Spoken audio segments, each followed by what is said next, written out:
Hello, dear friends. What a blessing to be with you today. Here we are with another study of the book Green Light by the Spirit André Luiz through the mediumship of Francisco Cândido Xavier. So today we're going to be talking about affection. This is chapter 37. The Spirit André Luiz titled this chapter in Matters of Affection. He's going to talk about how do we deal with other people's emotions, relationships, what we should and shouldn't do in terms of looking at it, perhaps learning from it, but most likely not intervening on it. I hope you're doing well. It's always an honor and a blessing to be with you. If you're live or if you're on demand, know that every time you read a book, as Leon Denis tells us in the book, after death, we are invoking the presence of that author with us. So may André Luiz, from wherever he is in the world, inspire us today to learn more about these affections, these relationships. So without further ado, we will talk about it now. He says, quote, "It is always imperative to be careful when dealing with other people's issues in their affections. For the most part, even for a second, the other people, do not think in the same way as we do.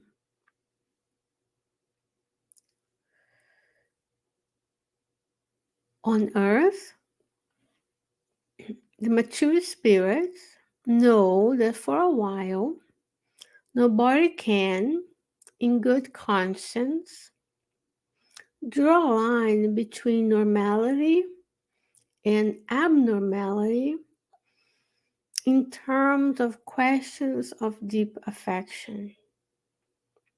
That's unquote for now. There was a lot, very long sentences that I scribbled all over for us. So he first says, let's be careful when we watch folks. And even when we relate to others, when we feel we have this feeling of likeness, this liking of others, we feel affection for others, we enter in relationship, sentiments, we have emotions, feelings towards one another. Because they don't think the way we do, that means we don't know what's going on behind the scenes. We don't know what transpired between those two souls, right? Those two individuals. So it's not up to you and I to try to interpret, because we only have a very narrow view of what's going around us. Our brain is constantly interpreting, filling in the gaps, and when we don't know all the stories, then we create things to fill in the blanks. And of course, as we are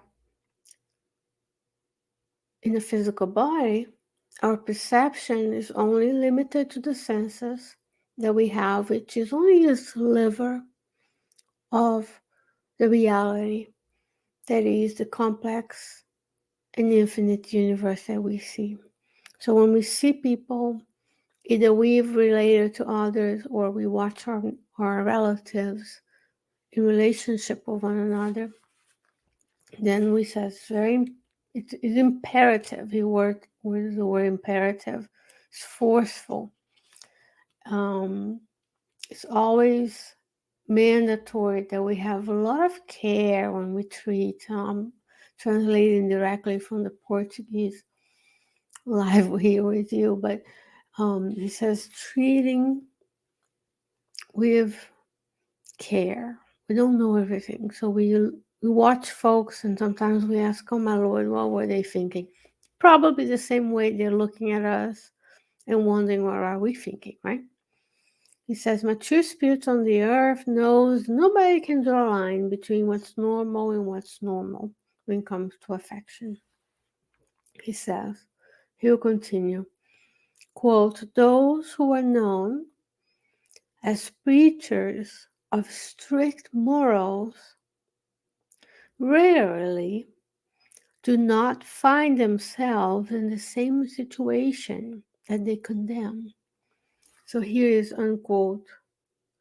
When we are constantly finding ourselves criticizing something or dictating morals into other people, then we find ourselves in those situations that we said, no, that's not possible. Because we tend to find the flaws in others, some things that are still missing inside of us. And of course, if we create monoideistic patterns, as Andrea Luiz describes in the book Evolution to Worlds, we mold our thought patterns, our thought forms to create that atmosphere. So we find ourselves doing the same thing that we have criticized in others. He will continue. Anyone, quote, anyone who hurts another people's feelings is in fact hurting him or herself. So when we are going around saying, so and so, you shouldn't do this, why are we with these people? First of all, we're co-creating with them. When we're criticizing what they're doing, telling them what to do, if they follow our quote unquote advice they most likely didn't ask for, then you're co-responsible for the choice that person made. So we have to be very careful when people ask us about things, when people ask our opinion or what they should do. If we are good spiritists, we do not tell them ever what to do because we know we're co-creators. We are responsible for the things we do. We are model to someone. We're responsible for the things we say, how we act. So it's very heavy, the responsibility we have. Imagine if you're going around criticizing people and then the children that you have around you, they're going to grow up criticizing others because that's the reality they know. It's what mom and dad do, right? Or the parents do in that case. But when we hurt other people's feelings, in fact, we're hurting ourselves. Amongst those relatives or acquaintances, respect those who are staying together as much as those who are separating or divorcing, avoiding remarks or comments as you do not know how it came to be this way, unquote. So he's saying people are choosing to stay together. Good for them. People are choosing to stay separated. Their choice. Not good for them, but their choice. Because we don't know what are the circumstances that led to that decision. And sometimes we are so uncomfortable just being listeners and being in silence and embracing and just being presence for people that we interject, we say things, especially with our friends. We take their side without knowing the other side because relationships are done by more than one. Either your relationship with parents is one to many, a couple is one to one, right? There's one side and there's another side. And there's also the spiritual side of things that if you're not a medium or a sensitive medium, and even if you were, we wouldn't want to know everything that happens to everybody, right? So he's saying respect it. We have to, if we want our choices respected, then we want to start by respecting others. Very, very important. Quote, the needs of your soul, in essence, can be or are, actually he uses are very different from those of others. Let me correct this. Are the needs of your soul in its essence are very different from the needs of others. So what I need from my development is different from you, from the other hosts of Cardiac Radio, from the people in the media, the folks who are selling you things on influencing websites, influencer websites. They have their needs, we have our needs. So when people come together or separate or don't or do this or the other, their needs, their spiritual development is theirs. We're here to support. We are here not to hinder. We are here not to hasten people's fall into the abyss, metaphorically, or even physically and literally. We are here to support. We're here to look and see that person is suffering and reach out to them and see what they need. What can I do to help you? But not to fix everything, but to support, to give them the structure they need to grow. It says, regarding suffering because of love, only God knows where there is fall or victory, especially when you're younger, right? We suffer because of love. So maybe the fall, maybe the divorce or the staying together could be a fall, could be a victory, depending on the situation. But he says, only God knows. And we as creatures, who are we to question God's design? As a side, in the book Missionaries of the Light, Andrea Luiz tells us about a specific case of reincarnation where he explains there are departments in the spiritual realm. Naturally, those departments don't exist on the earth because the reincarnatory plane is made in the spiritual realm. We accept it. Some of us are blessed to be able to participate in it. Others might be experiencing the choices they made in previous lives. So today you're planning your reincarnation because based on what we do today is where we're going to be in the future. So we need to act wisely. But back to the reincarnatory plan. He says there are departments that plan each and every cell, like the color of your hair, how tall you're going to be, how your organs are going to function depending on what you did, what you need, who you're meeting, what your needs are. Only God knows the details. He gave us a glimpse of how it works. So when people come together, there's a reason. When they separate, there are reasons, there are consequences. So it's not up to you and I to criticize anyone. He'll continue. Never play with other people's feelings. Do not undertake commitments of affection that you will not be able to keep or do not want to keep. Unquote. I'm going to keep it this one because how many times we see folks who are engaging in multiple relationships? There are dating folks, but they're not dating and they don't want to get engaged and they do all kinds of permutations and computations that way.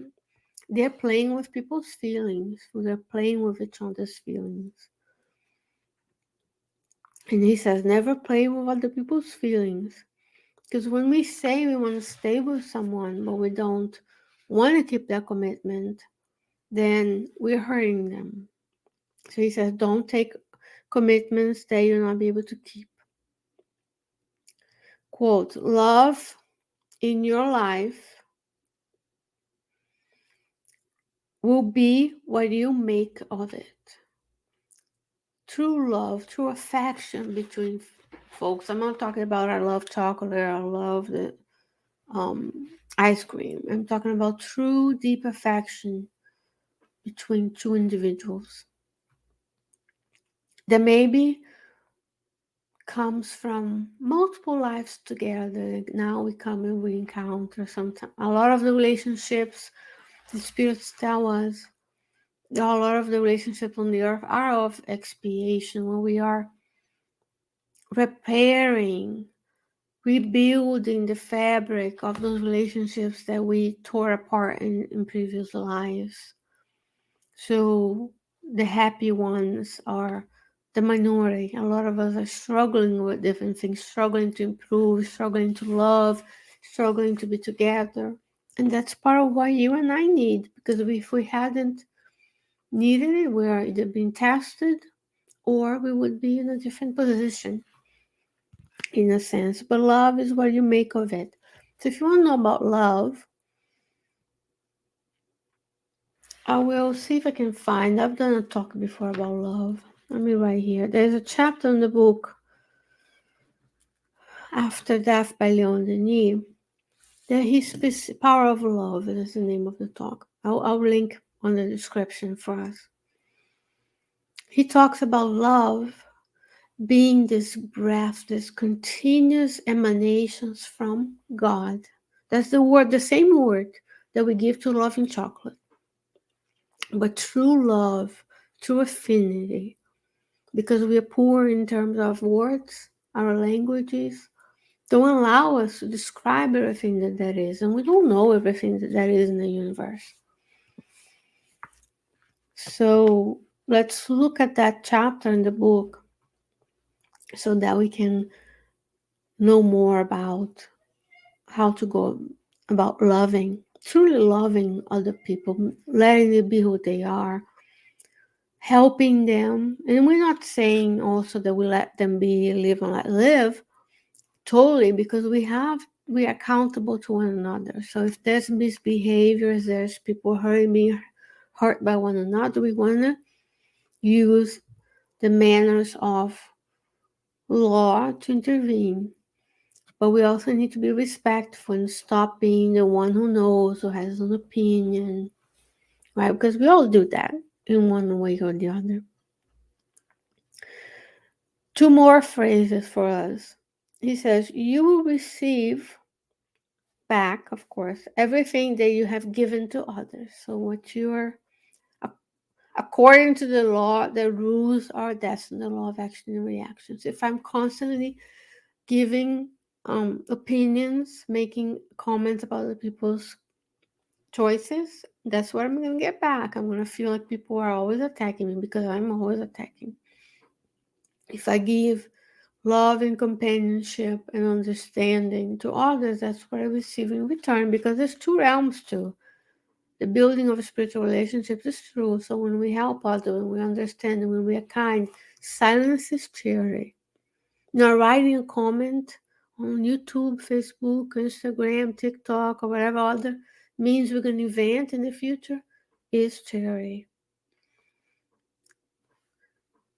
Curating those channels to find the good and share the good is charity. So let's do that. He says, in the presence of mistakes in love or of love, if you have never made a mistake by emotion, imagination, intention, or action, then, as Jesus said or recommended, cast the first stone. Isn't that beautiful? So, all you ever wanted to know about affection and more, because we are on chapter 37 of the book Green Light, as the semaphore, as a traffic light. Green light to go. Those are things we need to pay attention in order to continue in the march forward of progress. So every week we bring to you one chapter. Today was chapter 37. Next week will be a different chapter. And God willing, with the grace of God, I will be back with you then. Until then, stay well, stay safe, and I'll see you soon. Bye bye.